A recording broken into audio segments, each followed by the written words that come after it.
어떤 산업이 초창기다 그러면 장기 투자를 어떻게 해야 되냐면요, 일단은 승자가 드러날 때까지 기다렸다가 승자가 나타난 다음에 해야 된다는 거죠. 예를 들면 자, 인터넷 싸움에 있어서 그 인터넷 포털의 승자가 구글하고 네이버로 결정된 다음에 그때 투자를 들어갔어도 그 후로 굉장히 많은 돈을 벌었을 거라는 얘기입니다. 장기 투자하시는 분들은 승자가 좀 기다려서 승자가 결정된 다음에 하면은 굉장히 큰 수익을 거둘 수 있을 것이다, 이렇게 생각합니다.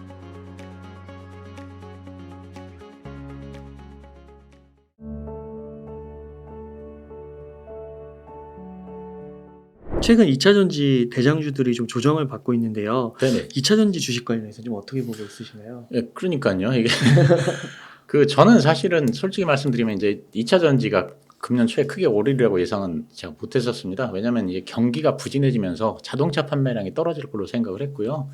그러면 이제 당연히 2차 전지주도 약세가 되지 않을까. 그러니까 약세라기보다 그러니까 횡보나 이런 식으로 크게 오르진 힘들지 않을까 이런 생각을 했었습니다. 근데 갑자기 테슬라가 가격 인하를 하면서 사실은 이 테슬라 판매량이 이제 확 늘어나기 시작하면서 이걸 계기로 해서 2차 전지 관련주가 상승을 했다고 시작하거든요. 근데 이제 그래서 처음에는 2차 전지에 대한 그 뭐 이렇게 사자 이런 말씀을 안 드렸는데 2차 전지가 원체 강력하게 이제 상승을 하니까 제가 뷰를 좀 바꿨었습니다. 이제 그래가지고 이제 뭐 제 유튜브 이런 데서 2차 전지 관련주가 임팩트 있게 올라가니까 단기적으로 꺾이기는 쉽지 않을 것 같다. 그러니까는 단기적으로 이게 모멘텀 트레이딩을 할 수 있는 분들은 2차 전지 관련주에 단기적으로 하는 건 좋을 것 같다, 이런 말씀을 드렸는데요. 근데 이제 장기 투자는 저는 2차 전지에 대해서 조심하자는 뷰를 계속 드리고 있습니다. 네, 그러니까 단기적으로 이제 사실 이제 그 2차 전지 관련주에, 그러니까 2차 전지가 한참 상승할 때 얘기입니다. 그러니까 단기적으로는 원체 지금 모멘텀이 강하게 받았으니까 투자가 괜찮을 것 같다. 근데 장기적으로는 그 2차 전지 투자는 조심하자. 사실 이런 얘기를 드렸었습니다. 근데 이제 단기적으로 모멘텀 트레이딩을 하는데도 그때 제가 조건을 하나 내세운 게 있습니다. 언제 하냐면 대장주 에코프로가 21선 밑으로 종가 기준으로 내려가면은 이제 더 이상은 하지 말자, 이런 얘기를 했었거든요. 근데 이제 5월 9일에 보니까 종가 기준으로 이제 에코프로가 21선 깨고 내려왔더라고요. 그래서 이제 그때 저는 이제 개인적으로 단기적으로는 추세가 끝났다고 생각하고 당분간은 2차 전지 모멘텀 투자도 하지 말자, 사실 이렇게 제가 말씀을 드렸었습니다. 근데 이제 그것과 관계없이 저는 그 2차 전지 관련주에 장기 투자를 하는 거는 계속 지금은 이제 권하지 않는 상태인데요. 왜냐하면 결론부터 먼저 말씀을 드리면 2차 전지 관련주 장기 투자에 관심이 있는 분들은 지금 투자를 하지 말고 향후에 2차 전지에 승자가 결정된 후에 그때 2차 전지 관련주에 장기 투자를 하자, 사실 그런 말씀을 제가 드립니다. 제가 무슨 말인지 하나씩 제가 좀 말씀을 드리겠는데요. 제가 일단 책에서 읽은 내용부터 하나 이제 소개를 드리겠습니다. 그러니까 누군가가 이제 그 섬유 사업을 하고 있습니다. 근데 이제 어떤 사람이 실을 굉장히 짜는 기계를 하나 발명을 했습니다. 그래서 이제 그 사람이 이 섬유회사를 찾아와가지고 내가 획기적인 기계를 하나 발명했는데 기존에 이 기계보다 생산성이 2배가 높습니다. 이 기계를 도입하면 엄청난 비용이 절감됩니다. 그래서 이 3년만 지나면, 기계 비용을 뽑는 3년만 지나면 모든 자본이 회수됩니다. 이렇게 얘기를 합니다. 그래서 그 말에 이제 넘어간 섬유회사 사장이 많은 돈을 투자해서 이제 기계를 모두 교체했습니다. 그러면 이 섬유회사 사장은 3년이 지나면 진짜로 돈을 벌 수 있을까요? 사실 이거거든요. 네. 워런 버핏은 이에 대해서 그렇지 않다고 얘기를 합니다. 예. 생산성이 뛰어난 새로운 기계로 바꿨어도 섬유회사의 ROE는 항상 4%다. 이런 얘기를 합니다. 그러니까 섬유회사는 돈을 벌지 못한다는 거거든요. 왜 그러냐면 자, 섬유회사 산업을 보면요, 새로운 기계에서 나오는 생산성의 혜택은 모두 소비자에게 다 돌아갑니다. 그러니까 섬유 산업에서 지금까지 생산성을 높이는 그런 기계들이 수없이 발명됐지만 섬유회사는 계속 막대한 자본만 투자했을 뿐이고 수익성이 개선돼서 돈을 벌었다는 얘기를 들어본 적이 없습니다. 이것이 바로 이제 섬유 산업의 특성인데요. 자, 새로운 기계가 나와서 생산성이 향상되면 이제 그만큼 제품의 가격이 내려갑니다. 그래서 섬유회사는 계속 돈을 벌지 못합니다. 그러니까 생산성 향상에서 오는 혜택은 모두 소비자에게로 다 돌아가는 거죠. 반면에 이제 그 지방에 있는 유일한 그 신문사라면 얘기가 달라진다고 이제 워런 버핏은 얘기를 하거든요. 자, 미국에는 이런 USA 투데이라든가 뭐 뉴욕 타임즈 같은 전국지가 있고, 그다음에 각 지방마다 또 지방 신문이 다 있거든요. 음. 그래서 제가 이제 미국에 살 때 그 오하이오 콜럼버스에는 그 콜럼버스 디스패치라는 그 지역 신문이 있었습니다. 네. 이제 중고차를 사고 판다든가 아니면 어느 지역에서 뭐 그 무슨 이렇게 그 세일을 한다든가 뭐 또 아니면 뭐 거라지 세일을 한다든가 이런 거는 다 이런 지역 신문을 통해서 광고를 내기 때문에 지역 신문이 없어지질 않습니다. 그래서 사람들이 이런 것 때문에 지역 신문을 잘 챙겨 보니까요. 근데 이제 똑같이 만일에 이런 지역 신문사가 새로운 인쇄기를 이용해서 신문을 이제 효율적으로 자 찍어내기 시작했습니다. 새로 기계를 들여서 그러면 이 신문사는 돈을 벌까요? 돈을 법니다. 이 신문사는. 왜냐하면 그 지역의 유일한 지역 신문사이기 때문에 가격을 낮출 필요가 없는 거죠. 예. 그래서 생산성 향상에서 오는 혜택은 모두 다 신문사한테로 돌아간다는 거죠. 그러면 우리가 자, 2차 전지가 섬유회사하고 비슷한지 지역 신문사하고 비슷한지에 대해 생각을 해봐야 되거든요. 저는 2차 전지는 신문사보다는 섬유회사와 비슷한 구조를 가졌다고 그렇게 생각을 합니다. 섬유회사하고 지역신문사 차이는 경쟁이 얼마나 치열한가 이거거든요. 지역신문사는 그 지역에 신문이 한 개밖에 없습니다. 그러니까 원가가 내려가도 가격을 낮출 필요가 없습니다. 하지만 이제 섬유회사는 경쟁이 치열하거든요. 그렇죠. 자, 우리나라에 단 한 개의 섬유회사만 있다면 가격을 낮출 필요가 없겠죠. 당연히 그렇죠. 근데 이제 수많은 섬유회사가 있기 때문에 서로 경쟁하느라고 제조 원가가 내려가면 가격을 낮춰야 되는 거죠. 근데 이제 2차 전지도 제가 말하는 건 뭐냐면 제조 그 경쟁이 매우 굉장히 치열해가지고 섬유회사와 마찬가지로 생산성이 향상돼서 원가가 내려가면 그 혜택은 전기차의 그 판매 단가를 낮추는 데 사용이 되지 2차 전지 회사가 그 혜택을 가져오긴 어렵다 이렇게 생각을 합니다. 그래서 자 어떤 산업이 초창기에는 그 업을 하는 회사들이 그냥 우후죽순격으로 다 많이 생겨납니다. 모든 산업이 다 그렇습니다. 자동차도 그랬고 반도체도 그랬고 인터넷도 그랬습니다. 근데 이렇게 많은 업체들이 난립하면 이윤을 내기가 어렵습니다. 왜냐하면 서로 거래선을 확보하기 위해서 계속 가격을 낮추고 경쟁을 심하게 하기 때문에 그렇거든요. 삼성전자가 독보적인 경쟁력 1위를 갖고 있는 이유가 무엇인가요? 그렇죠. 돈을 많이 버는 이유. 저는 여러 가지 이유가 있겠지만 경쟁이 제한적이기 때문이라고 생각하거든요. 그러니까 시장은 큰데 삼성전자, SK 하이닉스, 마이크론 이 세 개 업체가 독과점을 형성하고 있지 않습니까? 근데 만약에 이런 반도체, 메모리 반도체를 만드는 회사가 20개가 지금 있다고 하면 어떻게 되겠습니까? 거래선을 서로 확보하기 위해서 굉장히 치열하게 경쟁을 하겠지 않습니까? 출혈 경쟁을 할 거고요. 그럼 돈을 못 버는 거죠. 그러니까 반대로 만약 섬유회사가 전 세계에 딱 3개밖에 없다. 뭐 삼성 섬유, 뭐 SK 하이닉스 섬유, 뭐 마이크론 섬유. 그러면 그 섬유회사가 그 돈을 굉장히 많이 벌겠죠. 그러니까는 삼성전자가 돈을 버는 이유는 독과점 사업이라 경쟁이 거의 없기 때문에 돈을 버는 거지 첨단 산업이라 돈을 버는 게 아닙니다. 저는 그렇게 생각합니다. 아까 그 섬유회사하고 지방회사를 비교했는데 마찬가지로 섬유회사가 돈을 벌지 못하는 이유는 경쟁이 심하기 때문이고 신문사가 돈을 버는 이유는 경쟁이 없기 때문에 그렇다고 생각하고 다른 이유는 없다고 생각하거든요. 자, 그러면 제가 좀 잠깐 말씀을 드리면 이 경제 방송 보면 뭐 LG 에너지 솔루션이 삼성전자 뭐 시가총액을 넘어간다 뭐 이런 얘기를 하는데 제가 보기엔 이거는 현실적으로 현재 상황에서는 불가능한 얘기라고 생각합니다. 왜냐하면 무슨 얘기냐면 지금과 같이 이렇게 배터리 셀 업체들이 경쟁이 그렇게 세계적으로 심한 상황에서는 마진을 안정적으로 지속적으로 남기기는 어렵습니다. 그 자동차 회사들이 차값을 계속 낮추기 위해서 배터리 가격을 무조건 낮춰야 되기 때문에 그렇거든요. 그렇기 때문에 이제 삼성전자를 따라가기 힘든데, 아니 경쟁이 뭐 그렇게 심하냐 뭐 이런 얘기를 하실 수도 있는데 사실 세계적으로는 경쟁이 굉장히 심한 것 같고요. 그래서 그 여기 자료를 보시면 2차 전지하고 전기차에 대한 리서치를 제공해서 하는 회사 중에서 그 벤치마크 미네랄 인텔리전스라고 하는 회사가 있습니다. 이게 아마 들어보신 분들도 있을 겁니다.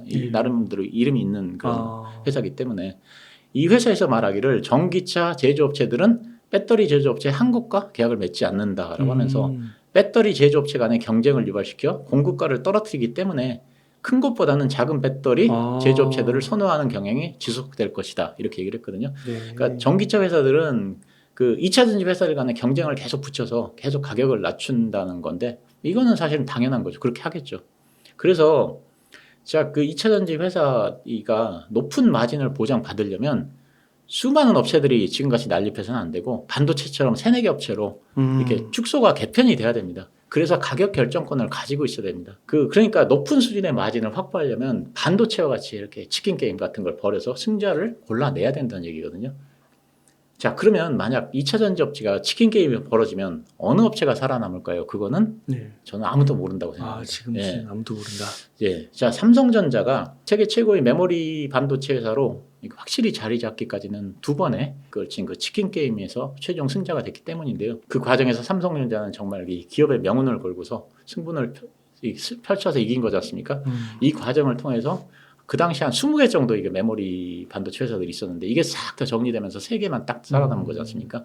근데 하이닉스는 훨씬 더 극적이었습니다. 하이닉스는 이제 전신은 현대전자인데요. 현대그룹에 그 반도체 치킨 게임 등으로 이렇게 자금이 잘 마련이 안 돼가지고 현대전자가 사실상 부도가 났었거든요.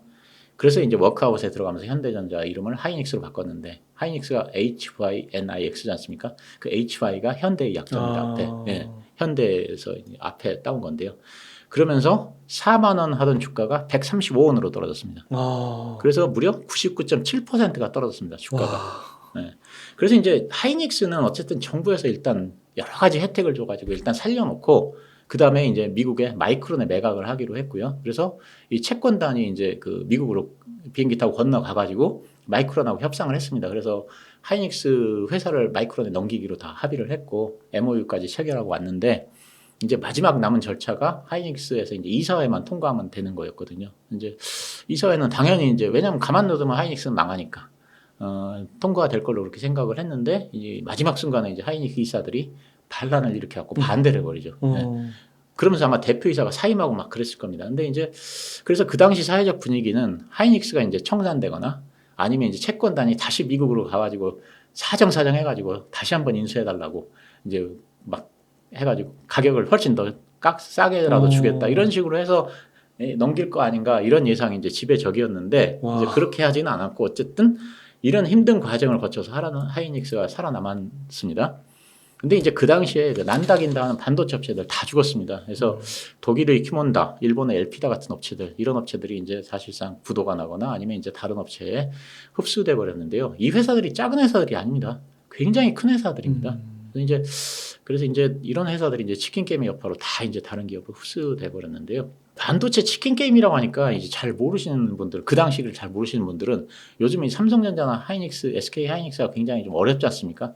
갖고 이 정도로 어려운가? 이렇게 생각을 할 텐데 그때의 그 치킨 게임은 지금하고는 아예 비교 자체가 불가합니다. 아주 어려운, 굉장히 어려운 상황이었고 정말 기업이 망하네 마네 이런 상황이었습니다.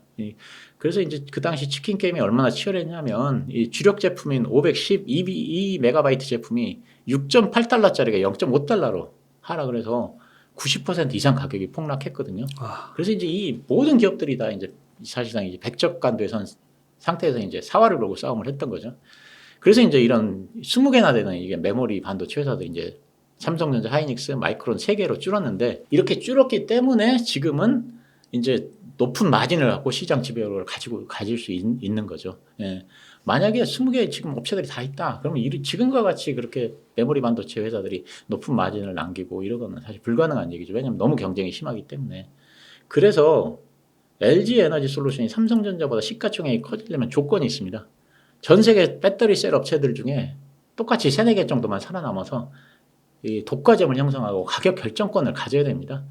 그러기 위해서는 메모리 반도체 같이 이렇게 치킨 게임을 해서 난립한 업체들이 싹 정리가 돼야 되거든요. 근데 이제 삼성전자가 치킨 게임에서 승리를 할 수 있었던 원인은 업계 최고의 그 최고 수준의 원가 경쟁력을 갖고 있었고요.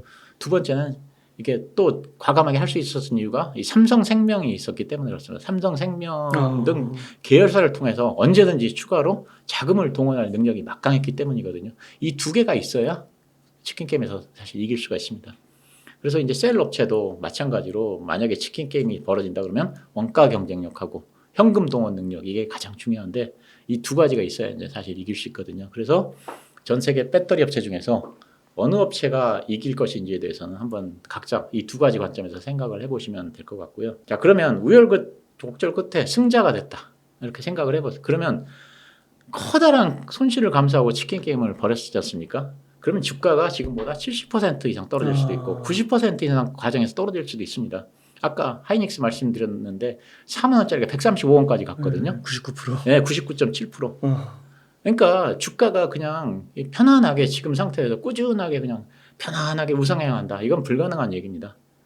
그러면 주주 입장에서 굳이 이런 힘든 과정을 설사 살아남는다 해도 이런 힘든 과정을 거칠 필요는 없다는 거죠. 그래서 만약 90% 떨어지면 견딜 수 있는 투자자들이 얼마나 있을지 잘 모르겠습니다. 그래서 제가 말한 건 향후 승자가 결정된 후에 장기 투자자들은 결정된 후에 그 업체에 편하게 투자를 하라 이런 말씀을 드린 거고요. 메모리 반도체 같은 경우도 삼성전자나 하이닉스가 승자로 결정된 그 다음에 투자를 했다면 지금은 굉장히 큰 수익을 얻었을 겁니다. 아, 그거 끝나고 들어가서 되는 그렇죠. 거예요? 네, 그리고 이제 또 하나 말씀드리자면 2차 전지에 장기 투자를 해야 한다는 사람들 논리는 2차 전지 성장성이 크다는 거거든요. 근데 그 성장성이 큰 거하고 주가하고는 관계 없습니다. 예. 무슨 얘기냐면 2차 전지 성장성이 크다고 해서 그 2차 전지 회사의 주가가 오른다는 건 아니라는 얘기거든요. 제가 이 웅달에서 한번 말씀을 드렸던 것 같은데 이제 못 보신 분들 위해서 다시 한번 제가 간단히 말씀 한번 더 드릴게요. 1990년대 이후로 반도체 산업이 크게 성장한 거는 다 누구나 아는 얘기고요. 1990년대에 앞으로 지금 2차 전지 같이 미래에는 반도체가 굉장히 커질 것이다. 이건 다 아는 얘기였습니다. 그래서 누군가가 이제 반도체가 크니까 그럼 반도체에 장기 투자를 해야 되겠다. 그렇게 생각하고 반도체 1등 업체에 딱 투자를 했습니다. 그러면 이제 장기 투자를 했습니다. 그러면 이제 반도체 산업은 실제로 엄청나게 커졌지 않습니까? 그럼 이 사람은 돈을 굉장히 많이 벌었어야 되잖아요. 그러면 예상대로 돈을 많이 벌었을까요? 사실은 그렇지 않다는 얘기입니다. 여기 보시면 1990년대 초반에 1등 반도체 세계 1등은 일본의 NEC입니다. 그래서 NEC 주식을 1990년에 사서 장기 투자를 했다. 이건 잘된 투자겠냐는 거죠. 네. 그렇지 않습니다. 반도체가 미래 성장 산업이어서 반도체 산업이 엄청나게 성장한 건 맞는데 그 당시 일본 NEC는 그 후에 존재감이 없어졌습니다. 없네요. 네, 세계 최고의 반도체 1등 업체인 NEC에 투자를 했다면 망했을 겁니다. 네. NEC뿐 아니고 히타치, 후지츠 그 당시 10위권에 있는 업체들이 다 사라지고요. 그때는 존재감이 없던 삼성전자라든가 퀄컴 이런 것들이 이제 2000년대 이후로 이렇게 시장을 지배하기 시작했죠. 자, 인터넷 포털도 마찬가지입니다. 인터넷도 1990년대 후반에 굉장히 큰 성장 산업이라고 다들 생각을 했습니다. 우리나라의 압도적 1등은 다움 커뮤니케이션이었습니다. 네.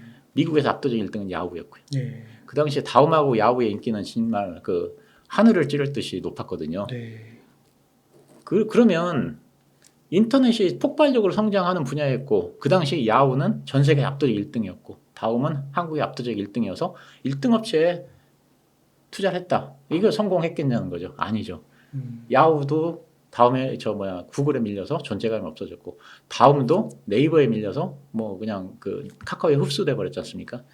사실 그렇기 때문에 이 두 회사가 이제 다 지금은 존재감이 없지 않습니까? 그래서 어떤 산업이 초창기다 그러면 장기 투자를 어떻게 해야 되냐면요. 일단은 승자가 드러날 때까지 기다렸다가 승자가 나타난 다음에 해야 된다는 거죠. 예를 들면 인터넷 싸움에 있어서 그 인터넷 포털의 승자가 구글하고 네이버로 결정된 다음에 그때 투자를 들어갔어도 그 후로 굉장히 많은 돈을 벌었을 거라는 얘기입니다.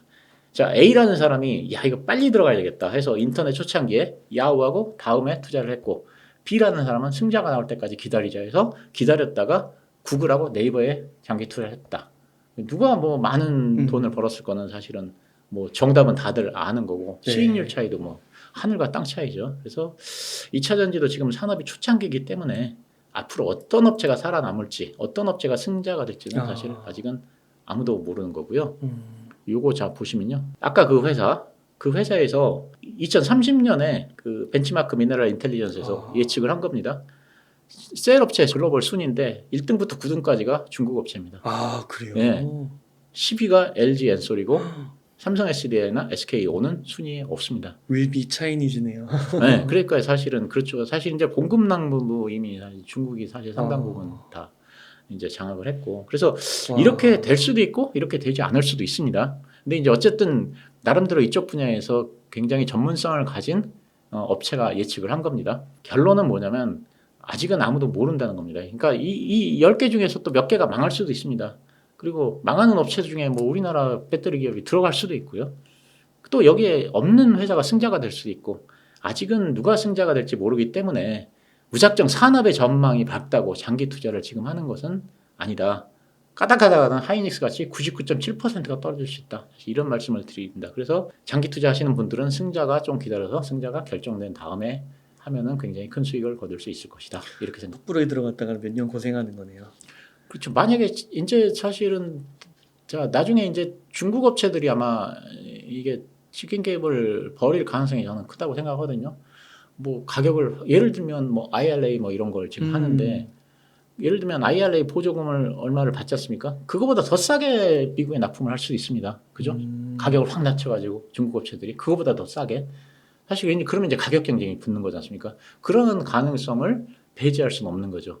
지금도 사실 중국 업체들이 그렇게 제안을 한다 그러더라고요. 보조금 니네가 받는 것보다 더 싸게 공급하겠다. 사실 그렇게. 네.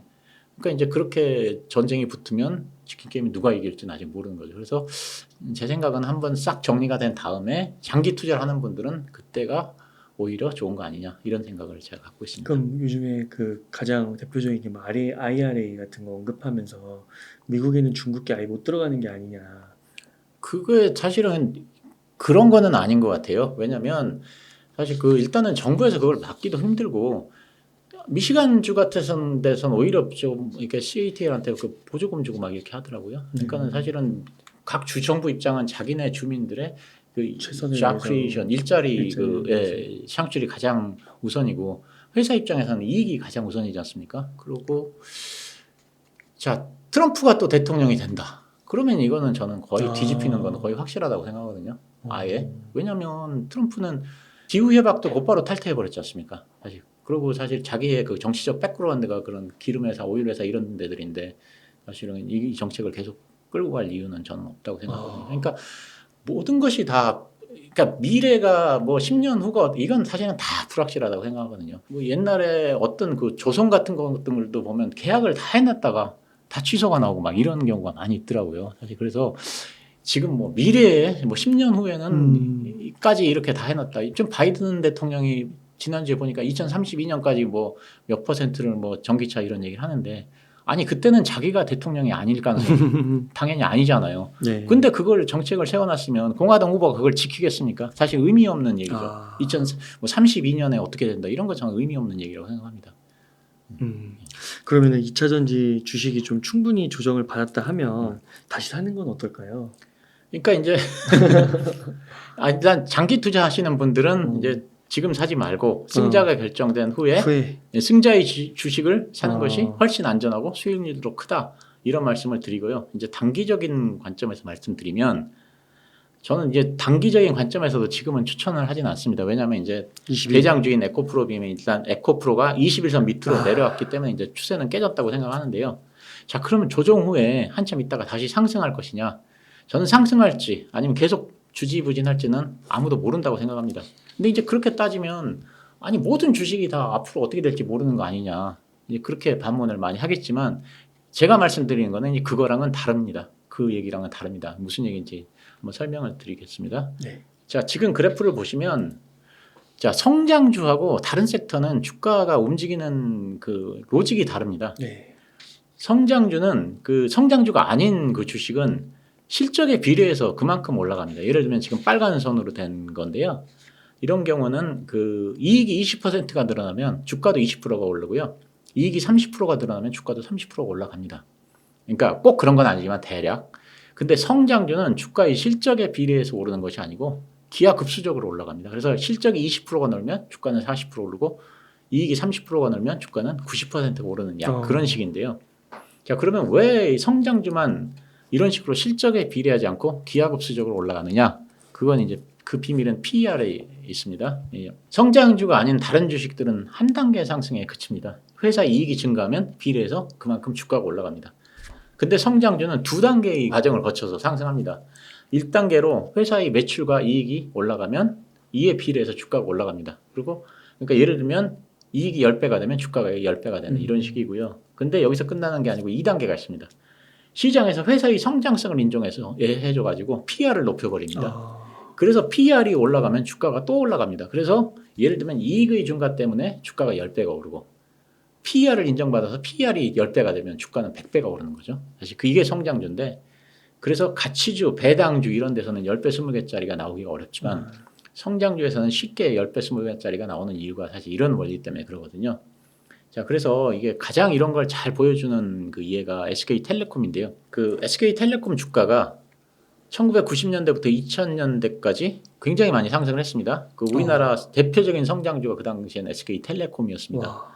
그 당시에는 휴대전화가 막 보급되던 시기니까 이제 사람들이 모두 휴대전화를 앞으로 사용할 거니까 성장성이 얼마나 크다고 생각하겠습니까? 그래서 이제 주가가 크게 상승을 했는데 이렇게 주가가 상승을 한 이유는 물론 이제 이익하고 이게 그 매출이 늘어난 것도 있지만 앞으로 회사가 계속 성장할 것이기 때문에 미래의 성장성을 앞당겨서 PR을 높여버린 거죠. 그래서 미리 주가에 반영을 한 겁니다. 근데 만약 이런 회사의 성장성이 둔화된다고 생각하면 어떤 현상이 일어날까요? 주식시장에서는 PR을 확 줄여버립니다. 그래서 회사가 이익이 증가하고 EPS가 증가해도 주가는 떨어집니다. 그죠? 예. 그래서 제가 보면 여기 그림을 보면 2000년경에 이제 주가가 하락을 하기 시작합니다. 그리고는 영원히 그때 가격을 회복을 못 합니다. 와. 자, 그럼 왜 주가가 하락을 할까요? 실적이 안 좋아졌나? 매출과 영업이익이 줄었나? 아니거든요. 실적은 좋아졌고 매출도 늘어나고 영업이익도 늘어났습니다. 훨씬.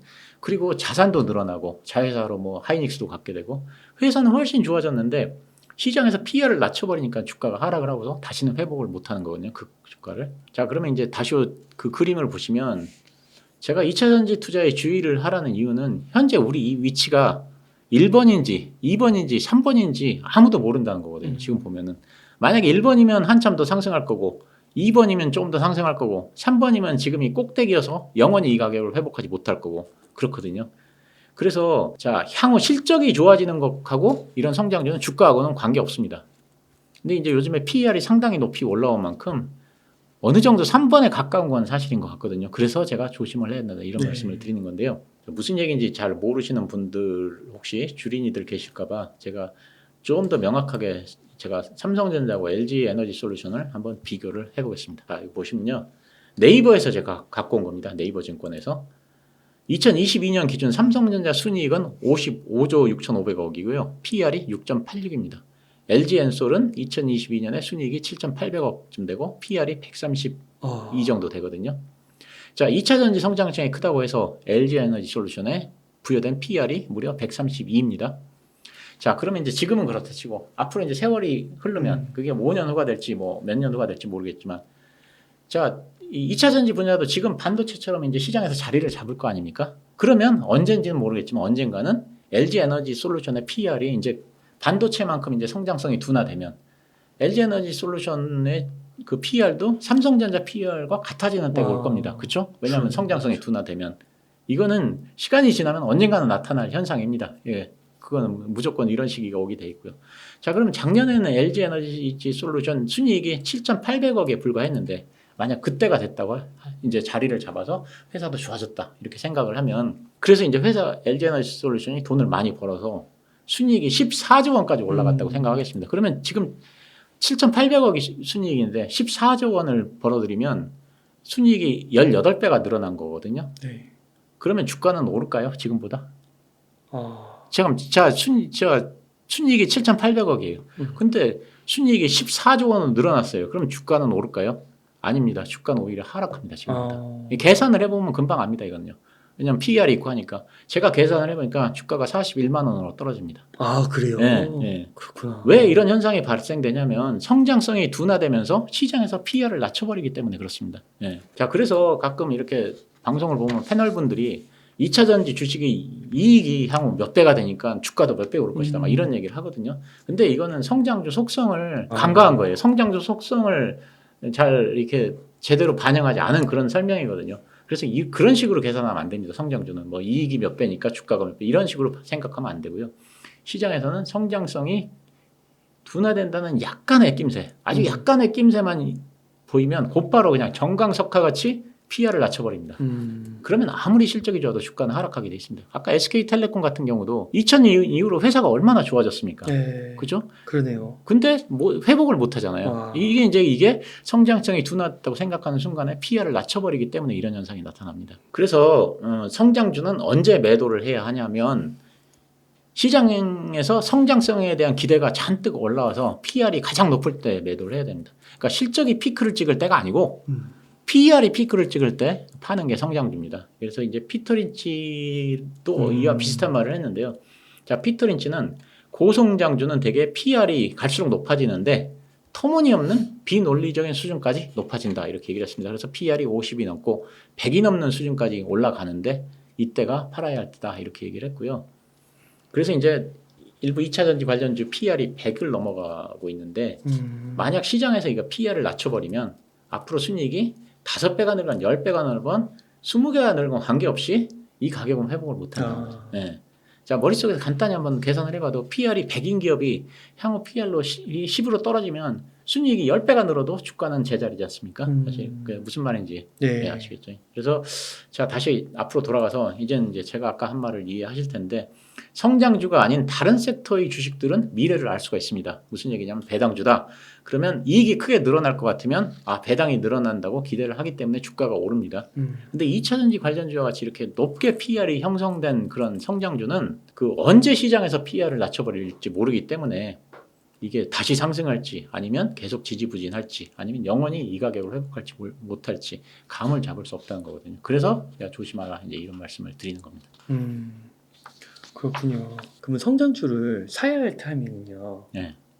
고퍼에서 파는 거고 저퍼에서 사는 건가요? 그러니까 성장주를 사는 시기는 자 성장주를 사는 시기는 이게 그 뭐라 해나 그 이익의 증가율 하고 PER을 비교를 해보면 됩니다. 그래서 이제 이익의 PG 그거. 예, 약간 그런 개념이죠. 그래서 이제 그 예를 들면 이익의 증가가 예를 들면 100%인데 PER은 50이다. 그러면 어느 정도 성장성이 있다 이렇게 판단을 하는 거죠. 그렇게 되는 거군요. 네, 네. 그러니까 그 2차 전지 같은 경우는 어떻게 보면 지금 퍼가 100이 넘어가면 보통 이제 고퍼라고 하니까 네. 조심해야 될 때고. 100이 넘어가면 일단은 저는 무조건 조심해야 된다 이렇게 생각을 합니다.